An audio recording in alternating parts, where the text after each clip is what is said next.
Policia e Kosovës në bashkëpunim me prokurorinë themelore të Ferizajt dhe prokurorinë speciale ka zhvilluar një operacion të gjerë hetimor në orët e para të mëngjesit në rajonin e Ferizajt në lidhje me vrasjen e arreshterit të Policisë së Kosovës Muhamet Lika.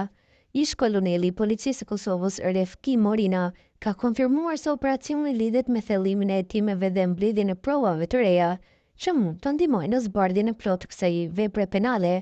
Sipas hetimeve, provave dhe fakteve të drejtanishme, ka gjasa që operacioni të ketë në fokus identifikimin e ndihmësve potencial në kryerjen e vrasjes. Forma e kryerjes dhe rrethanat e rastit tregojnë mes të përfshirëve mund të ketë edhe persona më të kaluar kriminale, tha Morina.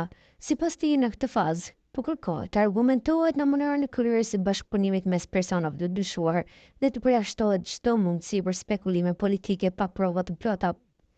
Në lidhje direkte me RTV Duegjini, ish hetuesi i policisë Halid Shaljani theksoi se hetimet kanë për qëllim mbledhjen e provave për të mbështetur akuzën në këtë rast të rënd.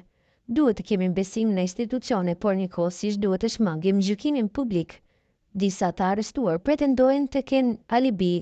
Këtë do ta vërtetojnë hetimet, deri atëherë janë vetëm të dyshuar, u shpreh ai. Shaljani shtoi se motivi i krimit është ende në hetim, por përjashtohet çdo element të ekstremizmit si shtysh për vrasje. Fatmirësisht kemi një njësi të specializuar brenda policisë për fshirje dhe njësinë antiterrorizëm. Deri më tani nuk ka indikacione që kjo vrasje të ketë lidhje me ekstremizmin, tha ai. Morina theksoi nevojën për përfshirjen e komunitetit në parandalimin e fenomeneve të tilla. Jo vetëm policia, por edhe shkollat, institucionet shëndetësore dhe vetë komuniteti duhen të jenë të angazhuar në edukimin dhe parandalim, theksoi Morina. Hetimet për vrasjen e arreshterit Lika mbeten ende të hapura, ndërkohë që 7 persona janë arrestuar më herët në lidhje me këtë rast. Autoritetet kanë paralajmëruar se operacione të tilla do të vazhdojnë deri në zbardhjen e plotë të ngjarjes.